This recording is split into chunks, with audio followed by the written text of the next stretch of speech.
Magandang umaga po sa inyong lahat. Welcome to our guest from foreign countries. Welcome to the Philippines. And for our local participants who are not from Cavite or from Silang, welcome to Cavite.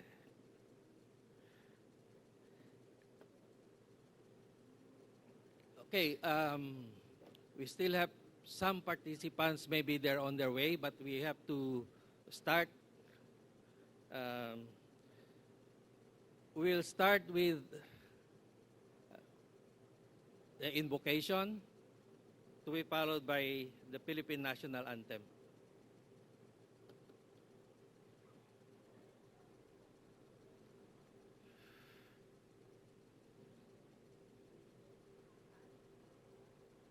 Yeah. Can we request you to all stand, please?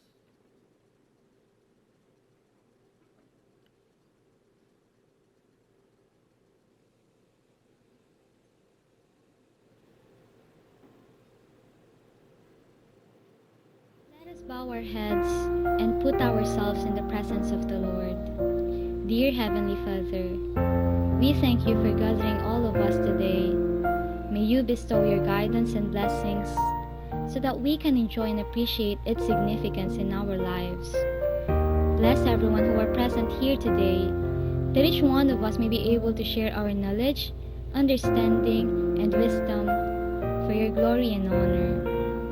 May the various activities related to this event be a success through your intervention. We all ask of this in the mighty name of Jesus. Amen.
Thank you. You may sit down.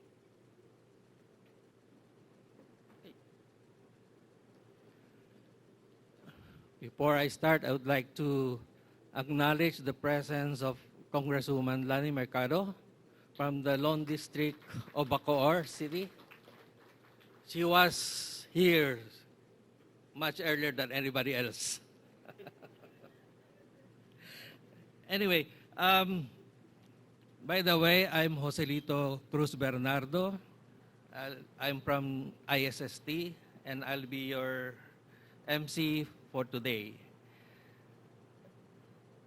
I would like to invite Dr. Mina Gabor to welcome everybody. She needs no more introduction. She has been introduced yesterday several times, and most of you know her, especially Filipinos, because she has been in the scene for a long time. It doesn't mean that she's that old, but she has been very active in various, whether in industry or in tourism. Ma'am?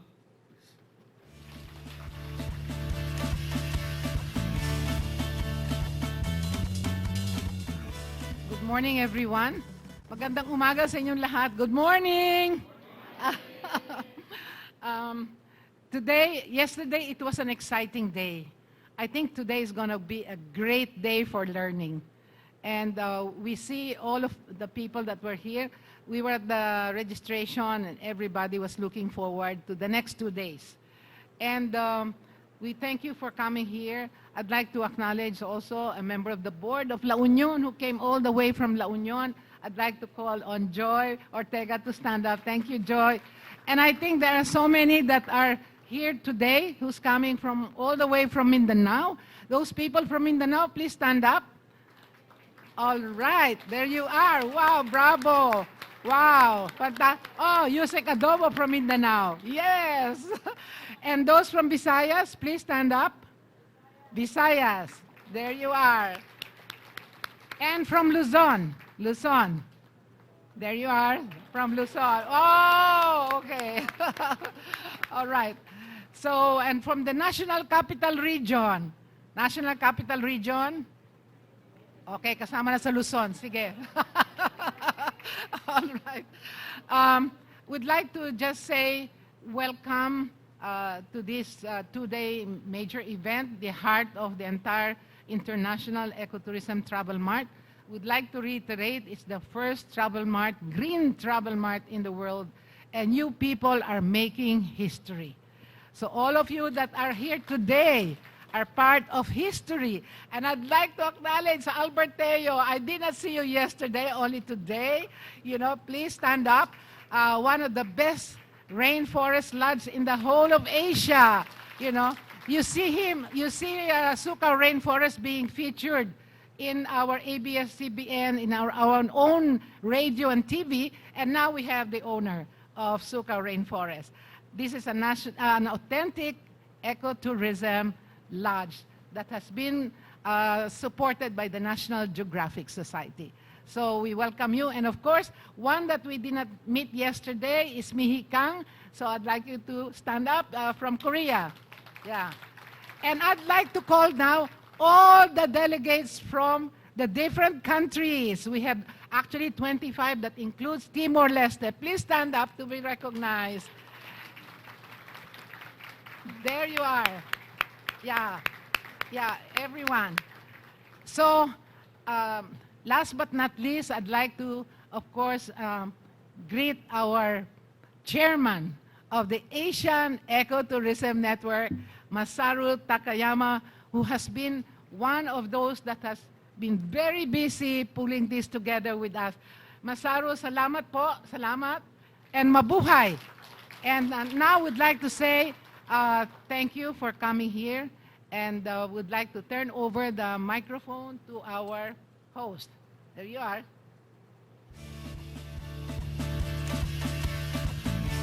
Thank you, Mamina. Next, I would like to invite Mr. Masaru Takayama from Japan.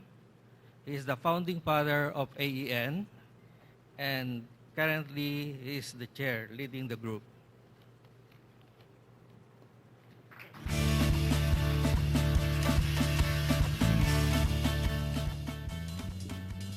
Hello, very good morning to you. How are you feeling? You slept okay? Had your breakfast? Okay. I feel happy. I was able to sleep last night a little bit after all these chores. That it's always a mountain, then you feel downhill, which is a good thing.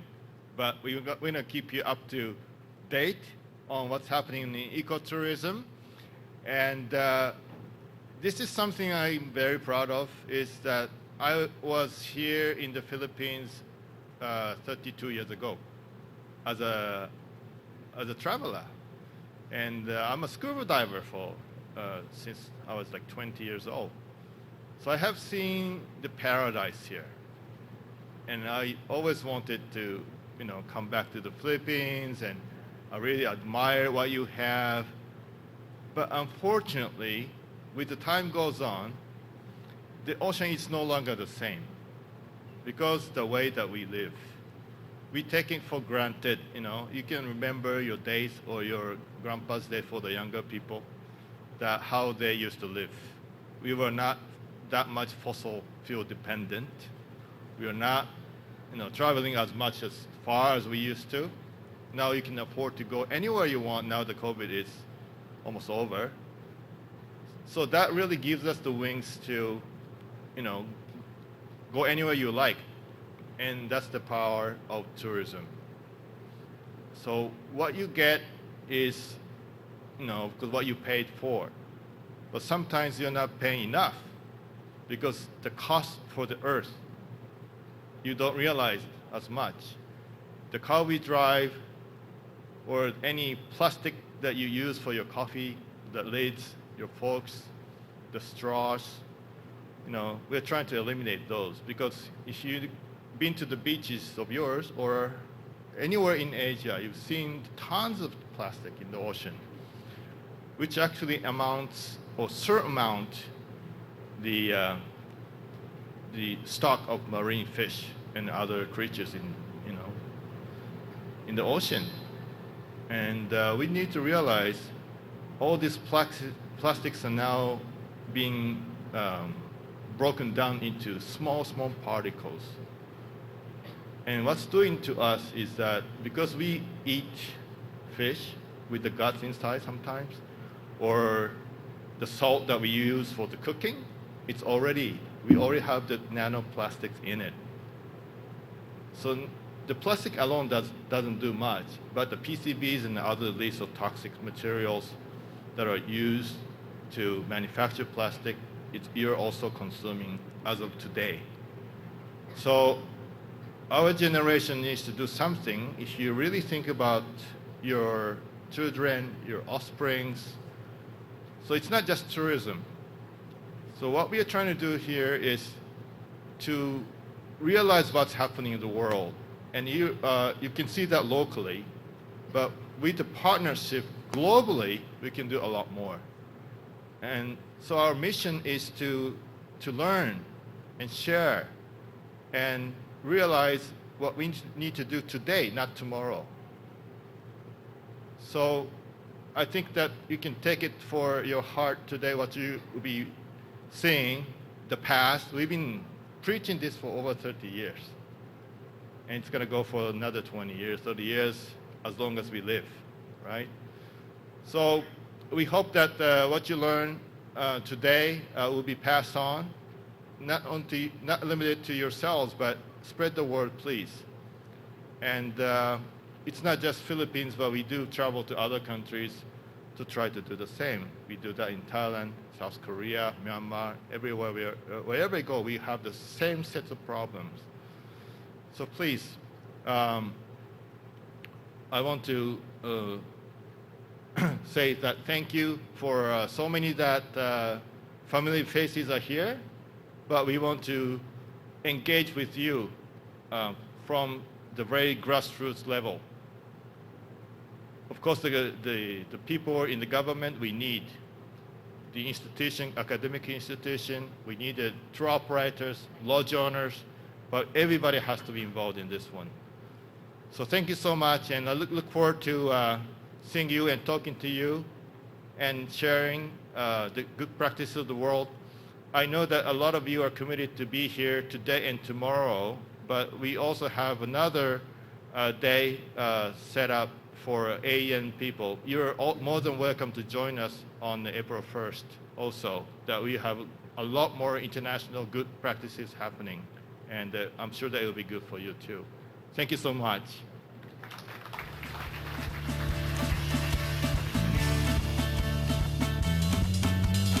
Thank you, Takayama-san.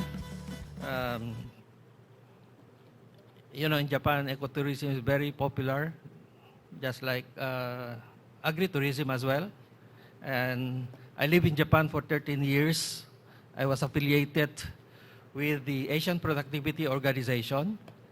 And one of my key programs in the APO, we call it APO for short, was organizing rural tourism, which include ecotourism, agritourism, and village tourism. So Dr. Mina Gabor was one of my Suki, regular resource person when we organize training courses and workshops. So she was with me in Malaysia and in Nepal. So we did ecotourism workshop in Nepal.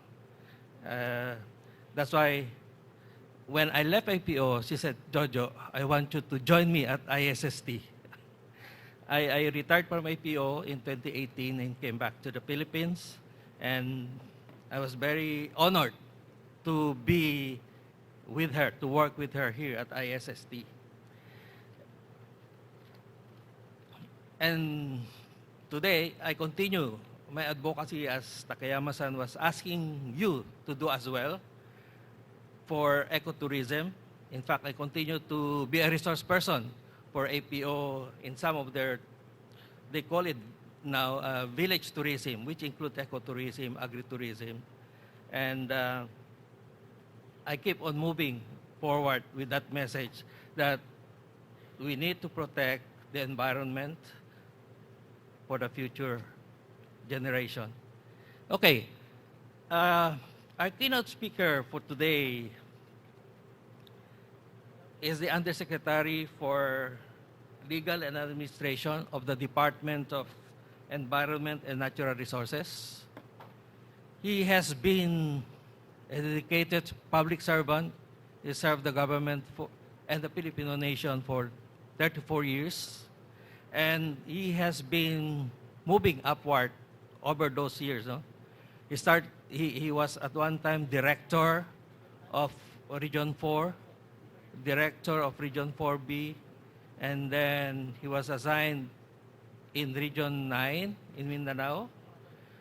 Later on, he was appointed Assistant Secretary for Mindanao, and then eventually Mindanao and Visayas before he was appointed as Undersecretary. So he has a full grasp from Mindanao, Visayas to Luzon, and the entire country. So he is familiar with issues pertaining to the environment. He was one of the champions. Actually, he started his career in the DNR at the time he was with the NBI, investigating illegal logging in the Philippines. So without much further ado, let's listen to Attorney Ernesto Adobo Jr.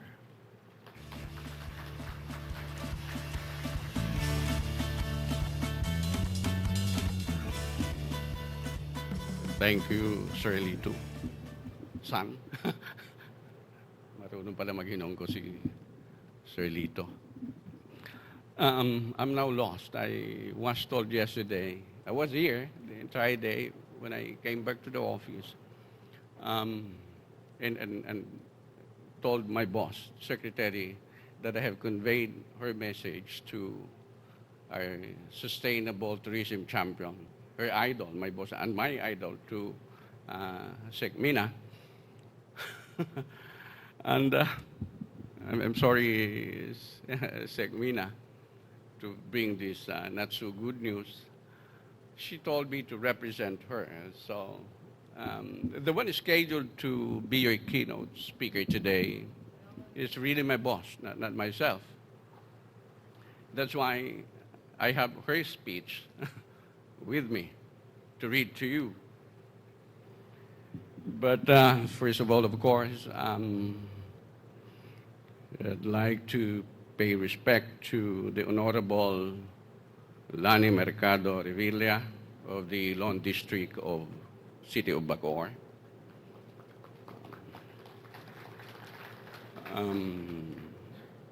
Honorable Member of the Board of the Provincial Government of La Union, is that correct? George Ortega, and other members or those from the LGUs. I understand we even have a mayor, a vice mayor yesterday attending this program. Of course, Dr. Mina Gabor, as I said, the champion of sustainable tourism of the Philippines. The chair of the AEN, Japan, and of the network, Dr. Masaru Takayama, my partner in ecotourism, my co-chair in the National Ecotourism Steering Committee, and the Secretary Verna Buensuceso of DOT. Dr. Mahi Kang, AEN South Korea. I hope I pronounced it correctly. Ari Suhandi of AEN Indonesia. Dr. Bendita Lim. Sanay ako rito. Na-late lang yan. Darating yan si katrabaho ko for more than 20 years, si Dr. Bendita. Of course, Ian and Philippines, our very own, Ma'am Susan Cadenas, the Vice President of the ASEAN Ecotourism Network, or President, past chair, yeah, and the President of the Society of Sustainable Tourism, Philippines, I suppose. Friends from media, participants, we also have a full force from our bureau, in charge of ecotourism, officials from the Biodiversity Management Bureau,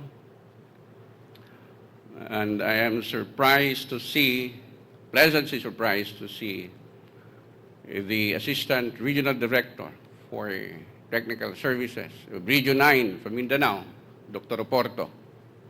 Yeah. Gentlemen and ladies, a pleasant morning.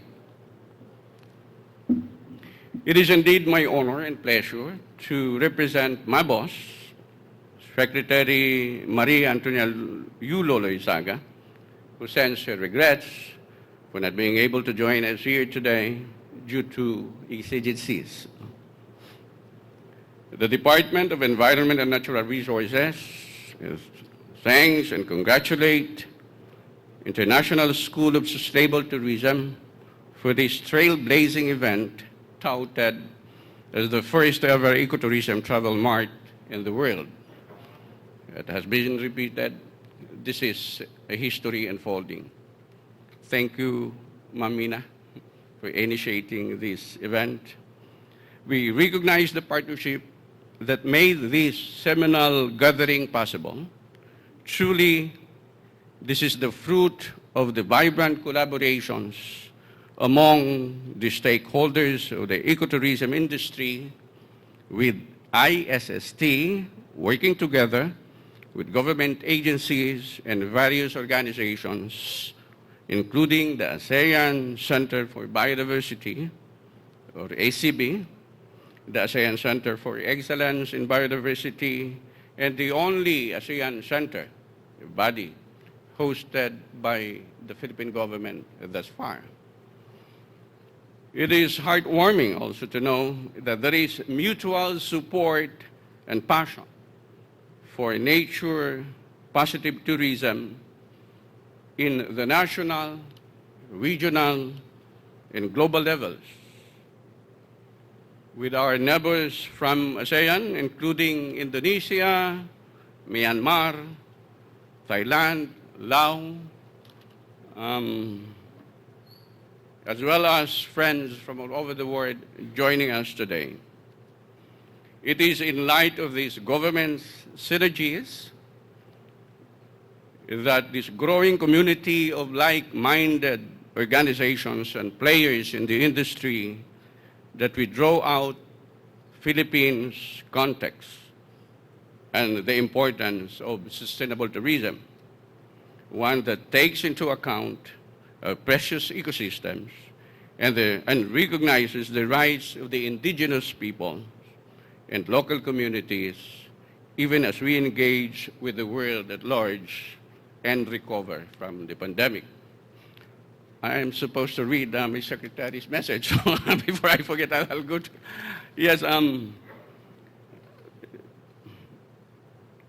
this is the message of the Secretary of Environment and Natural Resources.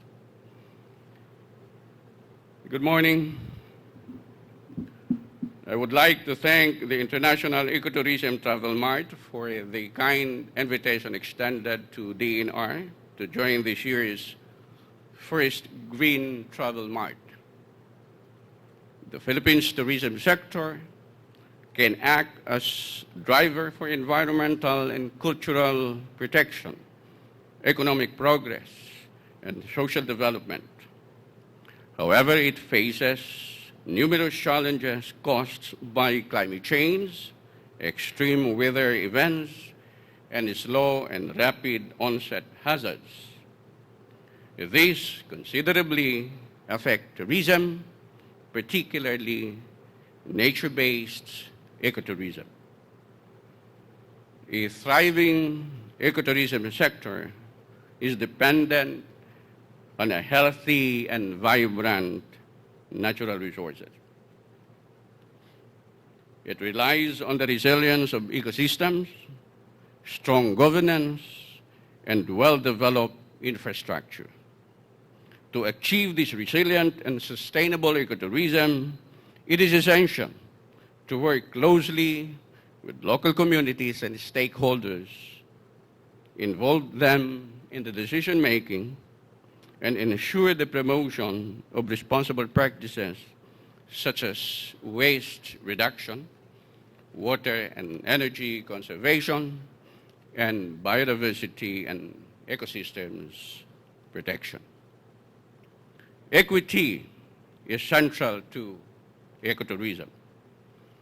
Development assistance for communities to help them leverage economic value of their natural resources, natural assets, should be strengthened. Ecotourism can be a powerful tool for conservation, community development, and education, but it requires careful planning and management to ensure that it benefits both the environment and the host communities. Sustainable tourism has been the overarching principle in recent years. It is ensuring that no social or environmental damage will be done. That is, an area stays as we found it. However, conservation has shifted towards regenerative tourism, or leaving the place better than it was found. It goes beyond environment. It looks at the social and economic development of communities, preservation of local cultures, protection of biodiversity.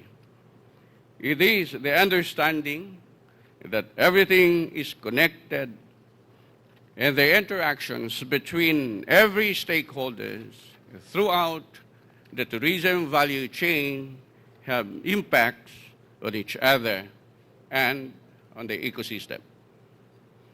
There is therefore a need to unlock investments activities in dedicated regenerative tourism by enhancing or scaling up bankable nature-positive ecotourism programs. Ecotourism development is one of the programs being implemented in protected areas under the National Integrated Protected Area System, supported by the National Ecotourism Strategy and Action Plan. Ecotourism promotes sustainable tourism and responsible travel to natural areas through national and localized guidelines and standards, advocates educational preservation and conservation, and contributes to the economic and social development of the local communities.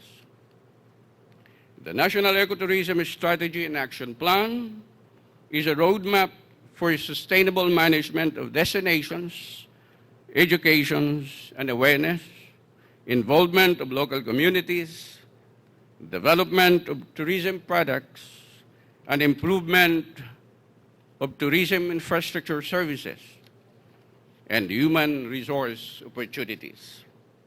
It contains the following strategies: developing and marketing diversified competitive ecotourism products, creating conducive environment for ecotourism investments, maximizing economic benefits for the communities, promoting, developing a culture of ecotourism, strengthening institutional capacity, developing, strengthening partnership, establishing mechanism for sustainable financing, and monitoring outcomes and impacts. This plan is currently being updated through a series of consultations with protected area managers, key stakeholders, and concerned agencies to incorporate strategies on disaster and risk reduction and management, and to address the impacts of COVID-19. The updating of NESAP also intends to expand the scope from protected areas to ecotourism areas, and for them to participate not only in the development of ecotourism, but also in monitoring and conservation initiatives. Ecotourism serves an opportunity to strengthen linkages, collaborations, and convergence with key stakeholders, and increase participation of local communities in biodiversity conservation. Nature-based solutions contribute to climate change mitigation and adaptation and disaster risk reduction, and ensure that ecosystem and biodiversity resources are protected. Given the link between climate change and biodiversity conservation, limiting climate change is an essential complement to adding protected areas for conservation of biodiversity. Our President, Ferdinand Romualdez Marcos Jr., said that the preservation of the environment is the preservation of life. We are stewards of one of the world's megadiverse countries, so we must, therefore, ensure a balance between advancing human development and protecting our environment, natural resources, and biodiversity. We are committed to investing in urgent and transformative change to address the intersecting crisis of environmental degradation and biodiversity loss and climate change to achieve resilient and sustainable development. To sustainably manage protected areas and biodiversity resources, the proper valuation of these resources must be developed. It is critical to recognize biodiversity's actual and realized contribution to the economy and true costs of natural capital loss. The DNR has already established a national natural resources geospatial database and a national capital accounting system, which will aid in the prioritization of investments and actions. We have also instituted climate change tagging system in our national budget, and we have crafted legislation for Congress to adopt and pass, with our honorable member of the House being with us here today. Baka mapabilis po ang passage ng measure na ito, no? A legislation for the protection of millions of hectares of forests, wetlands, caves, mangroves, and reefs. We have increased investments in science and technology to gain new insights and tools in the protection and restoration of Philippine biodiversity. Improving technical capacity will also enable successful review and assessment of national resources, including terrestrial, coastal, and marine ecosystems. Our vision of achieving resilient and sustainable development, as well as living in harmony with nature, can only be realized through common values, concerted efforts, and sustained commitment of all, especially of everyone present here today. There must be a whole of society approach, and we need to work across silos by investing in the restoration and regeneration of our country's ecosystem and biodiversity. To close my message, says the Secretary, I would like to recognize the contribution of everyone in this forum towards achieving our goal to attain Sustainable Development Goals 14 and 15. The DNR looks forward to working with you all in the restoration and regeneration of life on land and life below water to achieve a nature-positive world. Thank you and good morning.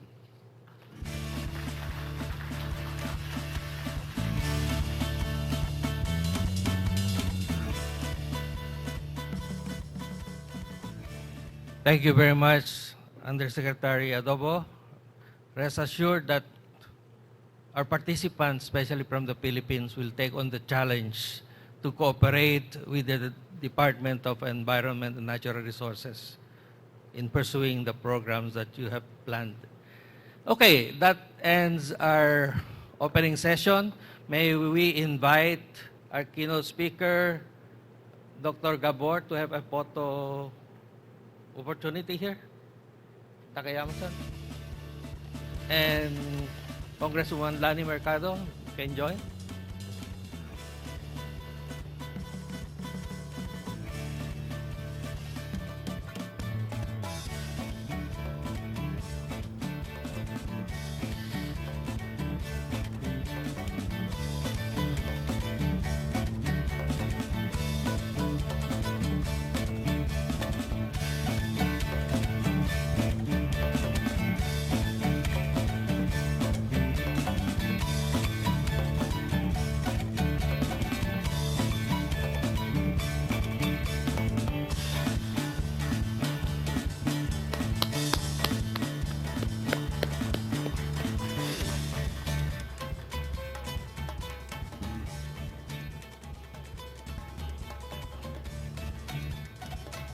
Okay, let's proceed with part 2 of the forum, where we will have the discussions in the different sessions. Actually, this forum is divided into 6 thematic sessions, and each session, an expert has been assigned to be the moderator. And there are also, for each session, there are also designated rapporteur who will document the highlights of the discussions. Okay.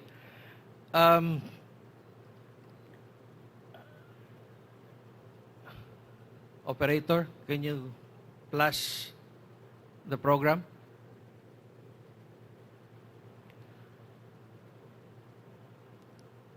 You can check in a while in the website of ISST for their program. Okay. Is it readable? No. This is not the version. It still has a lot of red marks. The file name I gave you is the version 330. That means March 30.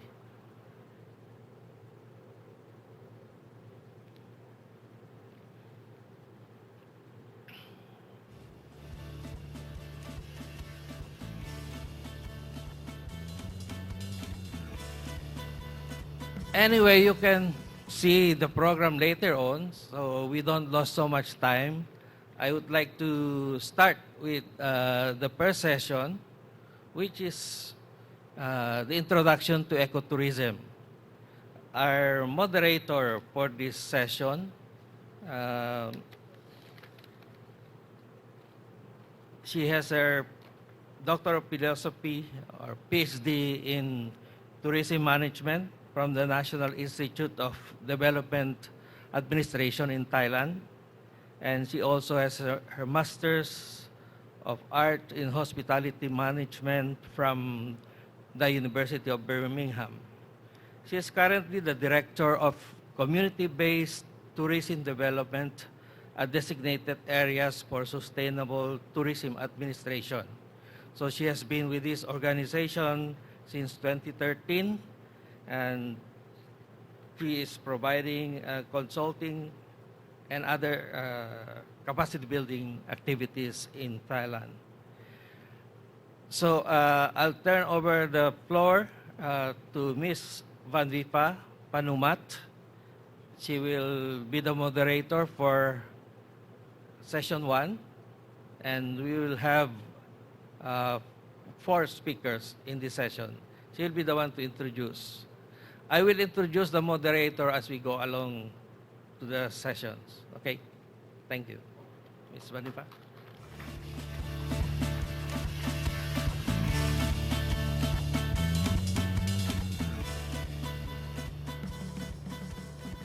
Thank you so much, and good morning, everyone. Mabuhay again. And it is my great pleasure to be the first moderator of the learning session of today. So we have so many things to learn. So let's jump to it. And today in my session, the first session, to introduction to ecotourism, we have a lot of distinguished speakers. Like 4 of them are my brother and sister in the tourism industry that I'm really looking up to. And let's jump to the first session. The first session will be presented by Mr. Masaru Takayama. Let me, as usually most of you know who he is, but let me a little bit introduce his experience and his expertise a little bit. So he graduated in the US in the oceanography, and he has traveled in all 7 continents of the world already. And to help the tourism industry realize that tourism can be the powerful tool of sustainable tourism development.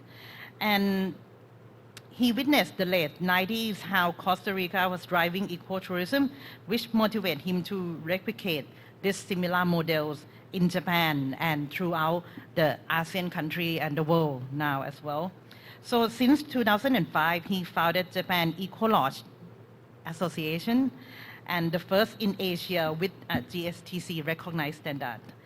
That later merged into ASEAN Ecotourism Network, and in order to promote authentic ecotourism in the Asia-Pacific region, to create a networking platform that we are all a part now. Japan Alliance of Responsible Travel Agency was recently launched to enhance responsible tourism business in Japan, and he's a part of the founding member as well. Masaru has been a number of key positions in the organization, both in his Japan home and abroad, such as the WTTC Tourism for Tomorrow Awards Judge, National Geographic World Legacy Awards Judge, and UN Multi-Stakeholder Advisory Committee members. And also he is the GSTC Tourism Agency Sustainable Tourism Indicator Committee member, and also owner of Shunyoso, a national cultural heritage building in Awaji Island in Japan. And he is now the chair of the AEN, the ASEAN Ecotourism Network, that comprises of 21 countries, all over ASEAN countries and in Asia Pacific countries, in order to create a common platform of ecotourism stakeholders for knowledge transform, for networking, for marketing and business development as well. And AEN is an umbrella organization of Global Ecotourism Network, or GEN now. So he has been working closely with DASTA, the organization that I work with in Thailand, for many years. So he is a very good brother to me as well. So let me give you the floor for you to present the ecotourism then, now, and future, and also how the ecotourism define and the principle, like the core value of ecotourism. Let's give him the round of applause, please, Mr. Masaru.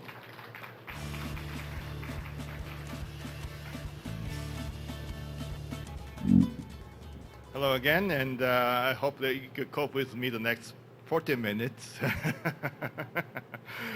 Well, actually, this is a very, very nice topic for me to look back and what shaped us to date. So I'm very happy to talk about ecotourism principles and of course the history of ecotourism.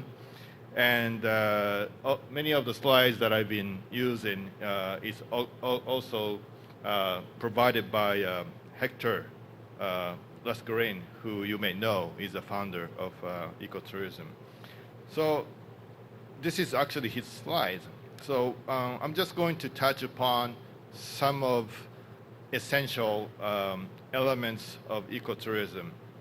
So we use ecotourism, even now, very often, but according to him, that's something that began in 1970s. I'm 60, so I was already born. But anyway, if you're nodding, yeah, you're in the same game, right? Costa Rica, Galapagos Islands, they're like iconic world, ecotourism destinations. And it was not until '83, actually, when Mr. Hector Ceballos Lascarin coined the term ecotourism. So when we refer to ecotourism, that's about, in the 80s, early 80s. And he has been working with IUCN. So the officially adopted back in 1996. So that's the definition of early days, particularly used by IUCN. The ecotourism is environmentally responsible travel and visitation to relatively undisturbed natural areas in order to enjoy, appreciate, and/or study the natural attractions, landscape, flora, and fauna of such areas, as well as any accompanying cultural features, present and past, through a process that promotes conservation, has low negative visitor impact, and fosters an active and socioeconomically beneficial involvement of local populations. Oh, that's a mouthful. I cannot memorize this, yeah? Maybe I should have done it when I was younger. The power to memorize. But the element is still there. All this still, in the term what we use. So through his life, he has been reading as a boy, as he told me. He was a birder. So in his neighborhood, he wakes up with a bird call, which I do here now also. And he's been really mesmerized by the nature's gift. And not only in Mexico, he wanted to see other places that he could enjoy. So eventually that led him to write some books, a lot of books actually, that you can cite him. So all these books are now available. A lot of them are online, although this is all digitalized, but of course the originals are on paper, on paper. So I'd like to have him speak now. I have a video of his, and let's see what he says to you.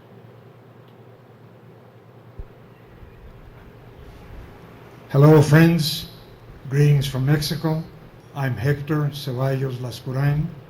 Congratulations on organizing this first international ecotourism mart in the Philippines. And I thank my good friend Masaru Takayama for inviting me to make this brief presentation. Masaru has asked me to talk about the origins of ecotourism and how I arrived to coin the term ecotourism. As you know, I have been blamed of coining this term back in 1983. Okay, I grew up in my home country in Mexico. Since a little boy, I grew up in a small town called Parral, and I was surrounded by nature, by an artificial lake that had migratory birds, and I started getting interested in watching birds through binoculars since the age of 7. Then with my sister and my parents, we started traveling around Mexico, and I started admiring the fabulous cultural and natural heritage of my country. Its nature, its archaeological sites, And after several years of traveling around, I started developing the idea, the concept of ecotourism as a means of providing benefits to the local people to conserve their nature, their natural environment, and also their cultural heritage, and obtain benefits, income from this activity. So in 1983, I first coined the term ecotourism. At that time, I was performing my role of founding president of Pronatura, an NGO in Mexico dedicated to conservation. And I remember working in the Celestún area in the Yucatan Peninsula in order to protect a colony of 20,000 American flamingos. And I argued with local authorities, instead of making marinas, to start doing ecotourism, attracting bird watchers to come and watch the flamingos. And fortunately, this happened. This was back in 1983. Then I convinced IUCN, the International Union for the Conservation of Nature. I worked with them for 2 years in Switzerland, and they adopted my definition of ecotourism, so I'm very happy this happened. Also, an interesting happening was that in 1989, my good friend Bill Garrett, may he rest in peace, he was the director of the National Geographic Society. He invited me to participate in a very important National Geographic issue called La Ruta Maya. So he promoted the Ruta Maya as an ecotourism circuit and invited me to travel with him, and I participated in the writing of this article. It was the first time that the word ecotourism appeared in the pages of the National Geographic Society. So a lot of things have happened. Really, we could say that the origins of ecotourism are in Latin America, specifically in Costa Rica and Ecuador, the Galapagos Islands, and from there, ecotourism is happening all over the world. Even after COVID-19, we hope that ecotourism will continue developing and becoming a more important political priority, and that entrepreneurs, local communities, NGOs, universities, tourism operators, and tourists themselves give more importance to this important activity, recognizing that it is a fantastic tool for sustainable development and nature conservation. So I hope that there will be a great future, especially in Asian countries, which I have visited and which I very much love. And I wish that you have much luck in your ecotourism art. Thank you, friends. We're in contact. See you. Yeah, very nice of him. Yeah, and we are in very good contact still. And what realized us, we had a casual board meeting yesterday talking about the positions we are now in. We are just a part of the transition, and he's the father of ecotourism, but we have our roles to play. So I want to introduce you the past, what has been happening. Normally, a lot of them, the information is not on digital, which you want to search, but it's not there. So I want to bring back the old-time information there on paper. So both of you know the International Ecotourism Society. When it was born back in '91, it was called the Ecotourism Society because there's only one that time. So there was the organization as an NGO, and Dr. David Weston, who was the president at that time, and our friend also Megan from the US was the executive director back then.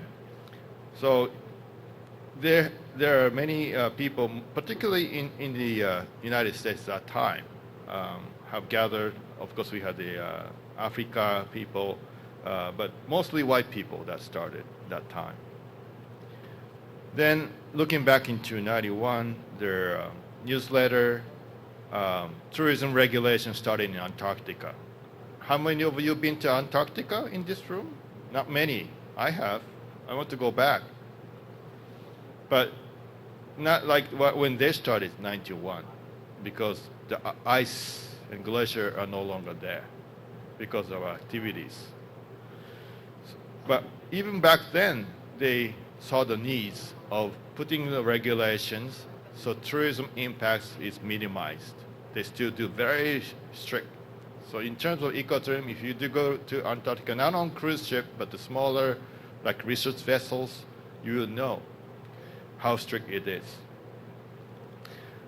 And of course, Australia, take note that Nature and Ecotourism Accreditation Program, 92. So Ecotourism Association of Australia conference actually was held.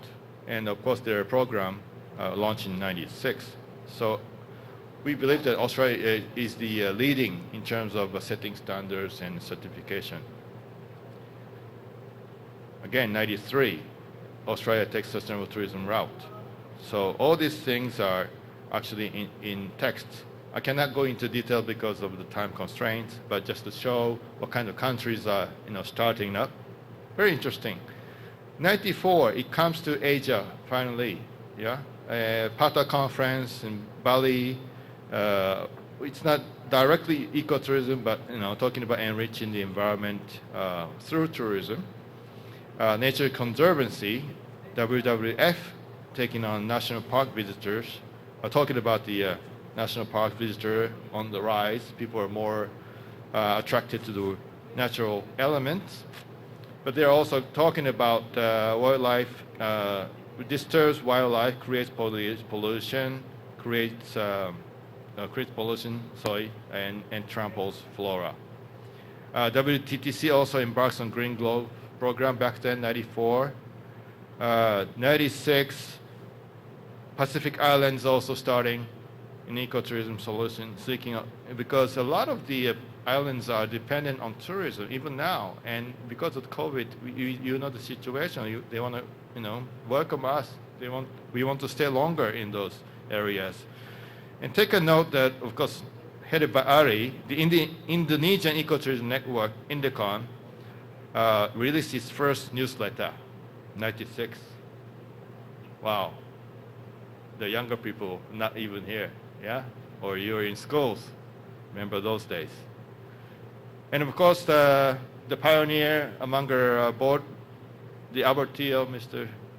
So he has an article back in 96, and Albert made it to advisory committee of the Ecotourism Society. So he is the very first worldly recognized person in ecotourism.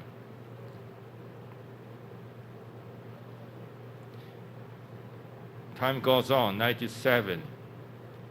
Australian Ecotourism Accreditation off and running, 97. So I know these are newsletters, so it may have happened before these years, but it's incredible.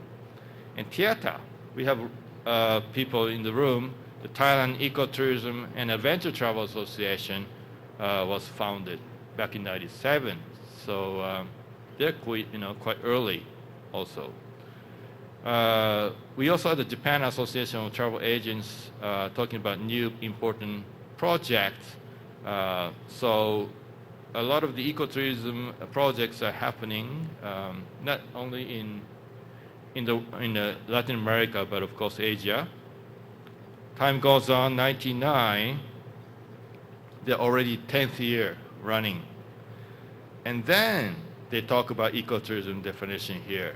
So Hector had the IUCN definition, but they changed it to something more readable and easier to memorize even for me.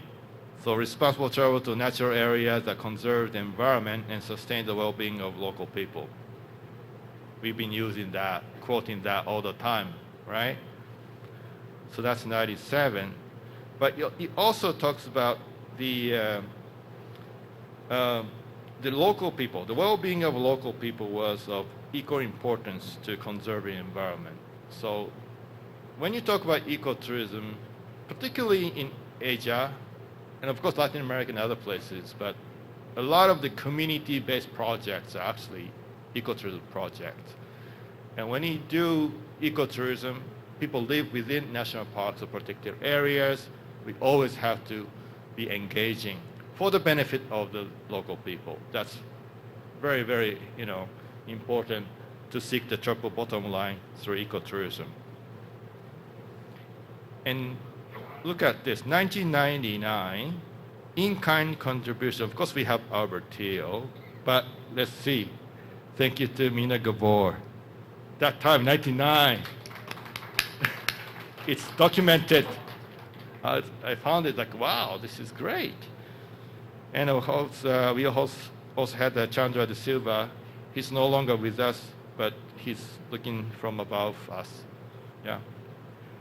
Very nice man, planning about ecotourism, really serious about community empowerment through ecotourism.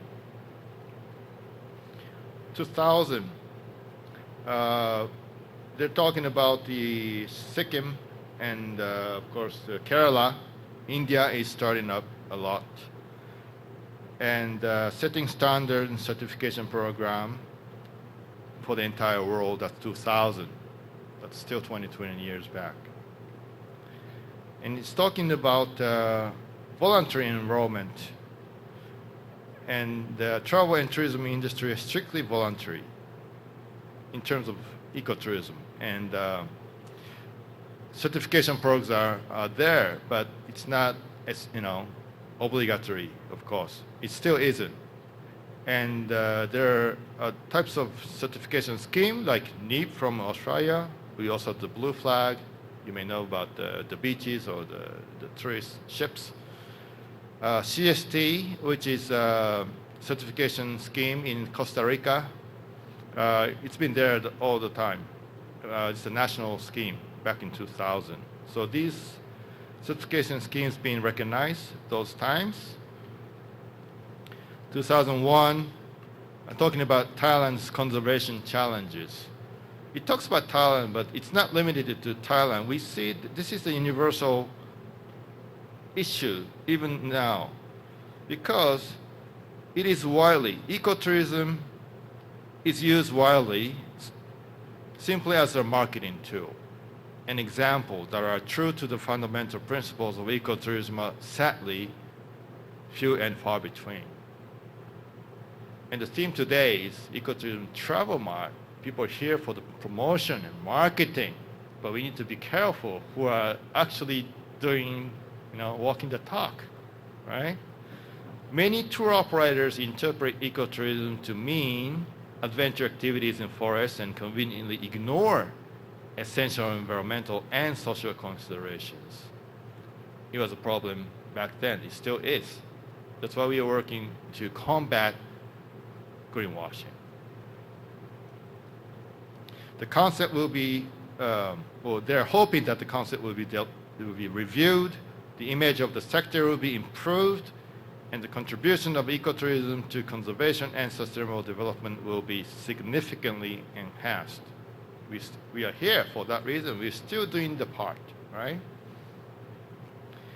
2001, impacts of ecotourism. You know what happened 2001? Were you there? 9/11? Have you seen those incidences? I was in Panama that time. Seeing the screen, the two jets were, hitting the tower, WTC, New York. So they're talking about unwillingness of many Americans to travel to any destinations. So we have a lot of challenges in tourism because tourism can be very fragile. We learned that through COVID, right? But we also realize that how much we're dependent on tourism, particularly for community-based tourism, because a lot of the revenues, particularly in island nations, the ratio is very, very big. So 2001, they started to talk about the International Year of Ecotourism.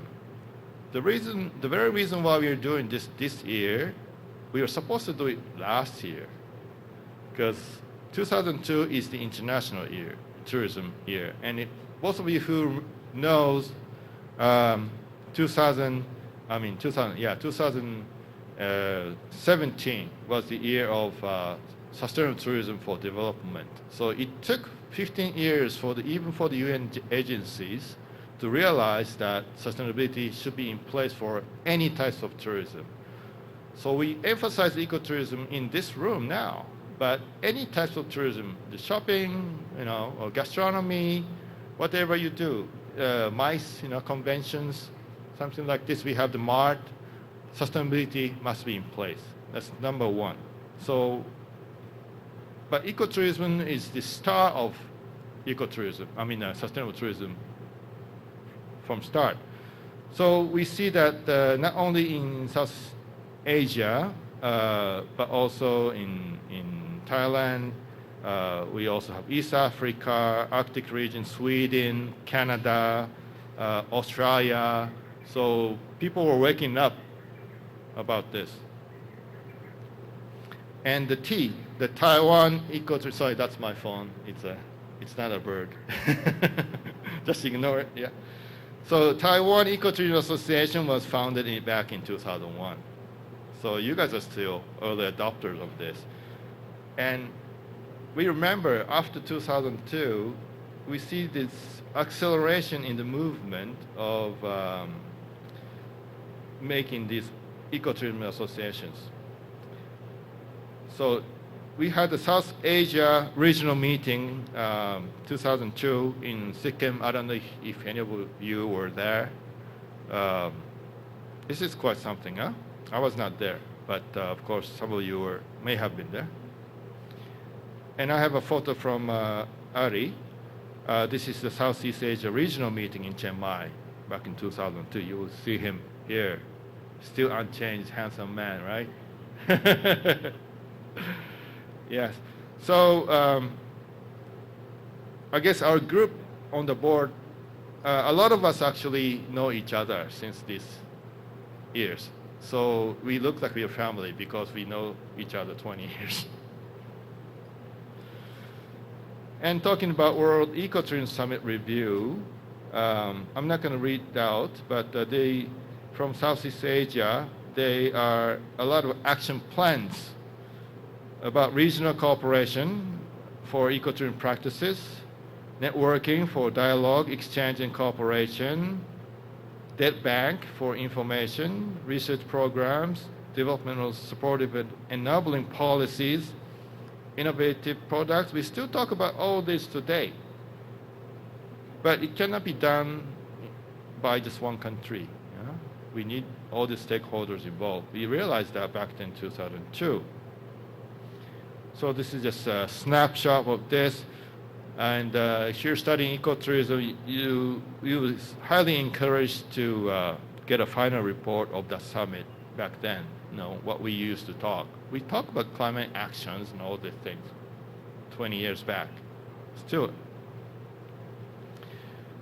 And what it says from that review is that ecotourism should contribute to the conservation of biodiversity and cultural heritage, sustain the well-being and cultural integrity of local and indigenous people, include interpretation and learning experience.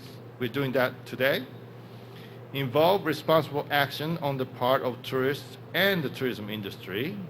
Be delivered primarily to small groups by small-scale business. Require lowest possible consumption of non-renewable resources. Stress local participation, economic benefits, ownership, and business opportunities, particularly for rural and indigenous people. Very, very important part. Haven't changed since. 2002, Bhutan set the national ecotourism strategy. So people are now, making into policies. But making policy alone doesn't help. We have to implement. We are action-based people. Mission-oriented, of course. And these areas Malaysia has been doing this ecotourism conference almost annually since 2002. A lot of us are here already with black hair, of course. Yeah. So it's Mihi, there, Ghana, you know. We have Samir from Nepal, yes. And similarly in Indonesia, they're talking about International Ecotourism Business Forum. Here with GSTC, we always talk about maximizing the profit.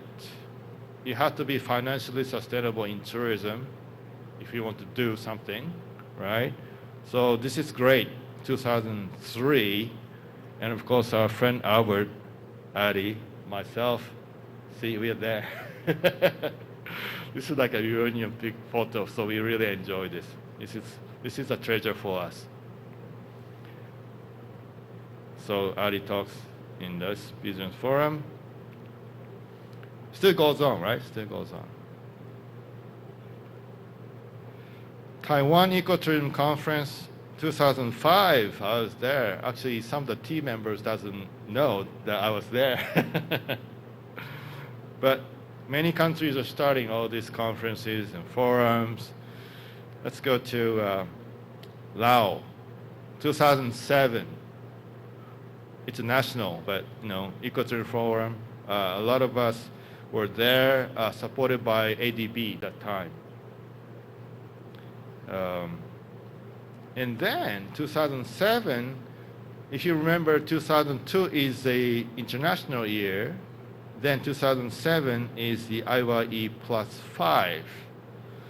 So what we did as an International Ecotourism Society, we gathered in Oslo, Norway. You can search the Oslo Declaration on Ecotourism. We have that online. And it was led by Queen of Norway. I still remember very, very clearly. It was very, very beautiful. So, so this IYEP +5, 10, 20, all the things been celebrating worldwide. And for Japan, we had this Ecotourism Promotion Act enacted 2007. Again, this is on the policy level. 2009, Asia Pacific Regional Ecotourism Conference. You know, people come up with different names. UPREC in Sri Lanka. This was hosted by Sri Lanka Ecotourism Foundation.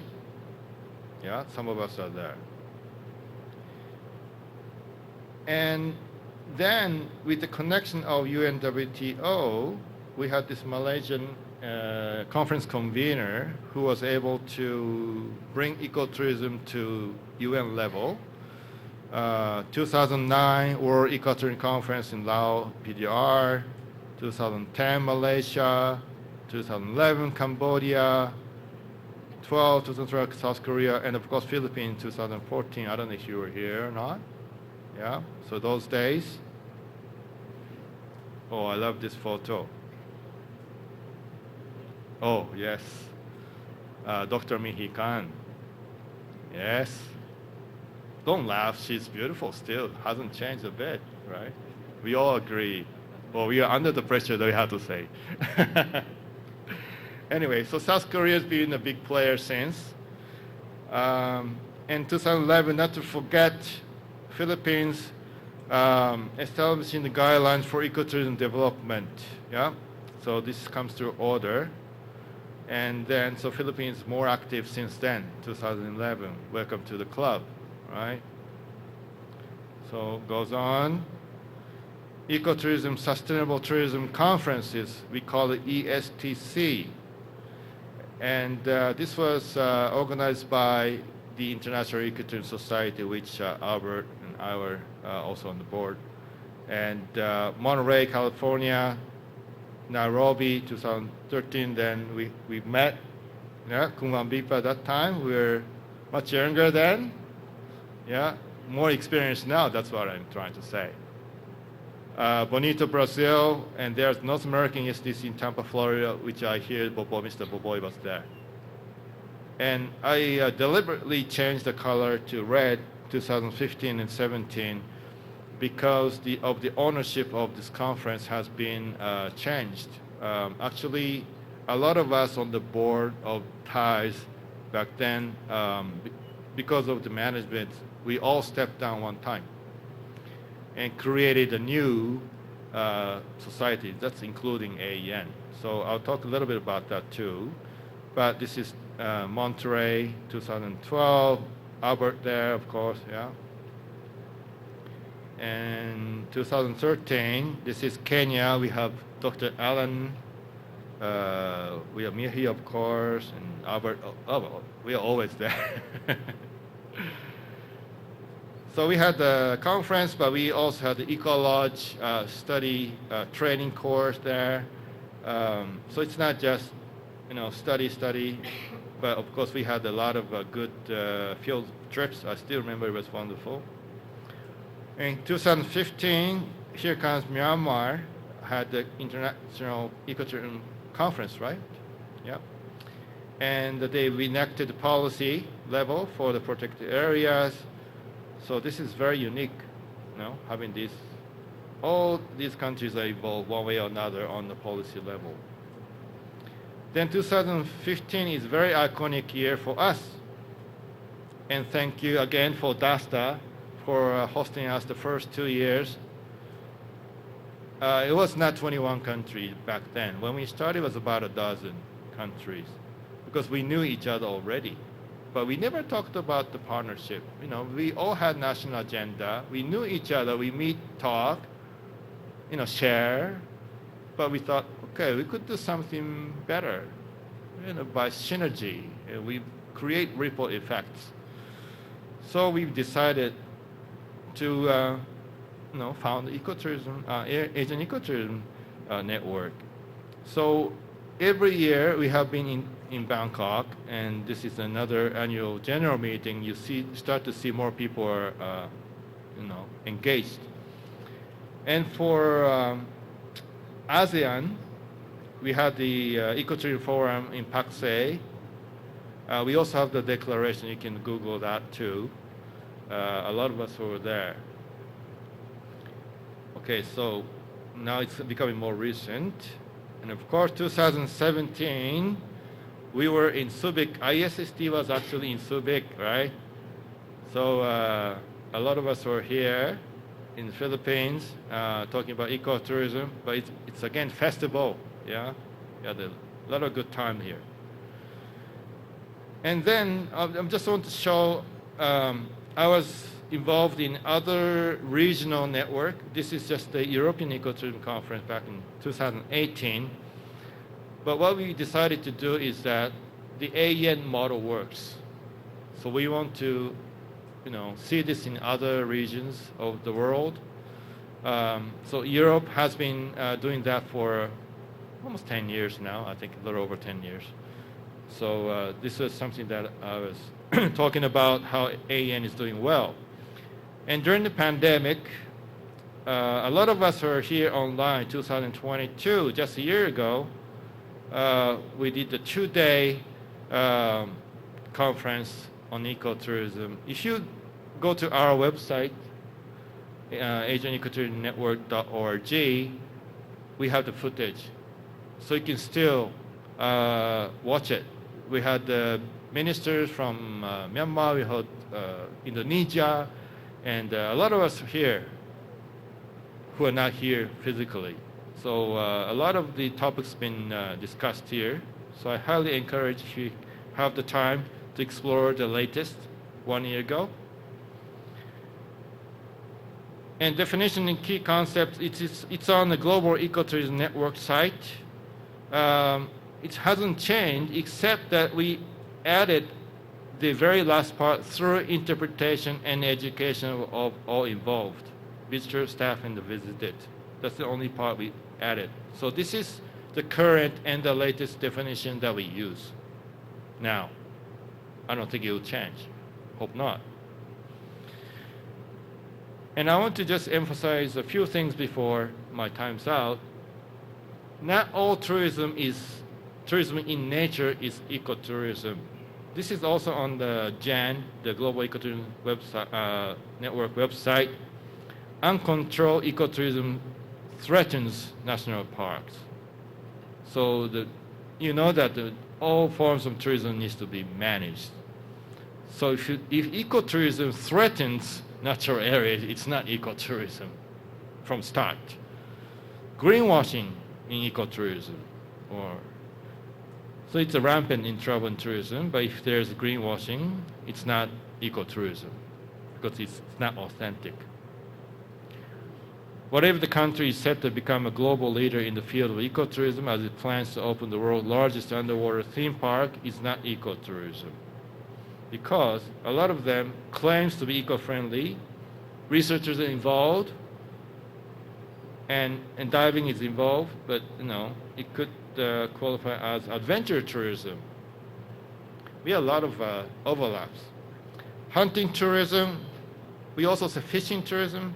It's not part of ecotourism because it's not contributing to conservation.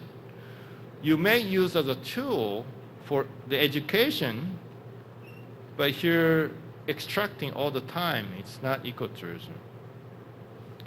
And for both of you staying in a sustainable hotel or eco-resort alone is not ecotourism, right? So it's very important that we know, it's very narrow actually.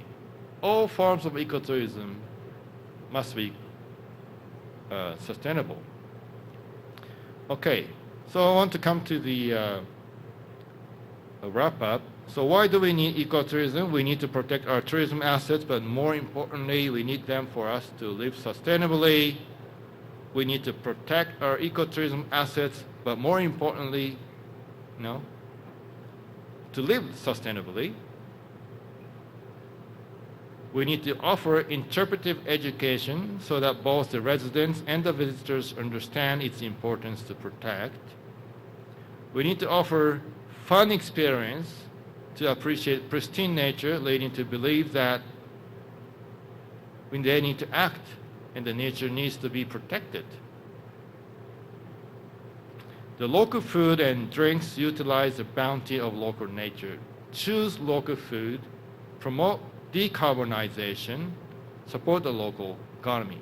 All the food that you eat in the national chain or international chain, they must be transported, they need to be stored, all this require electricity, that's global warming. It's triggering that, So choose local. The locals are the best guides. They offer authentic experience and memory that lasts a lifetime. No word needed here. So we are represented in 6 global regions. Northern Africa, Middle East, Europe, North America, and Latin American and Caribbean. And we have 21 countries under AEN, and we have satellite offices in Asia in some countries, including Philippines. We're happy to have ISST supporting us in this regard. We do set the global ecotourism standard for agent by agents. If you go to our website, you can study the standards we have for accommodations in ecotourism. Since I'm running out of the time, I want to conclude by showing another video, quick video, which is introduction of Latin America and Caribbean Ecotourism Network. I hope this runs okay.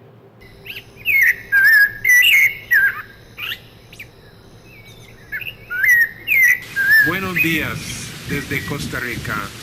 Hello, I'm Glenn Jampol. I'm the chair of the Global Ecotourism Network, and I'm also a member of the Latin American and Caribbean Ecotourism Network, which represents all of Latin America and the Caribbean.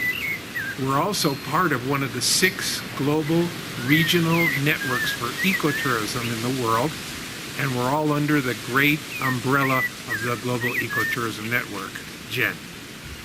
I want to extend my most heartfelt saludos and welcome and happiness to all of the people in the Asian Ecotourism Network and all of the participants and members of this great event. And from our hearts here at LASEN, we would like to say, Pura Vida, and please come and visit us so you will know what we're doing in terms of ecotourism and responsible tourism in the Americas. Pura vida. Hasta luego. Hi, I'm Natalia Naranjo from Colombia. I'm member of the Latin American and Caribbean Ecotourism Network. We are a network of professionals and people who are passionate about ecotourism. We work under the guidelines of the Global Ecotourism Network, and we are working together to spread the word about ecotourism, what is ecotourism guidelines, and we are exchanging knowledge and different information with the community through Facebook and our social networks. And we invite you also to support ecotourism in Latin America and the Caribbean. Saludos desde Venezuela. Soy Marianela Camacho, uno de los miembros fundadores de LACEN, la Latin American and Caribbean Ecotourism Network, una iniciativa de GEN, la Global Ecotourism Network, que reúne a profesionales dedicados y apasionados por el ecoturismo en toda Latinoamérica y el Caribe, y que nos hemos unido a través de esta red para compartir e intercambiar el conocimiento y las buenas prácticas en torno al ecoturismo auténtico. Agradecemos mucho el espacio que nos están dando para compartir con ustedes estas jornadas que van a ser el International Ecotourism Travel March, y desde aquí les deseamos todo el éxito posible para estos días de intercambio de conocimiento y experiencias en torno al ecoturismo. Saludos y muchas gracias.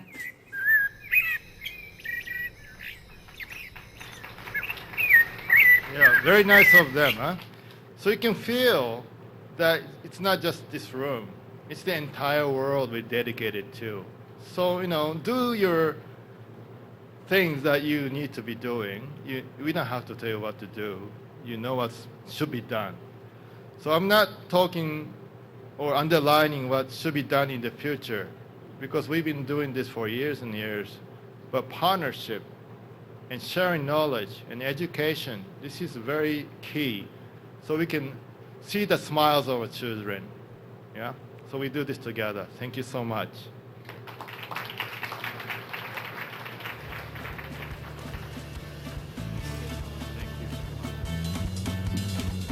Thank you, Mr. Masaru, so much. Please give him a round of applause, please. Thank you so much. We have learned, it's like a history book.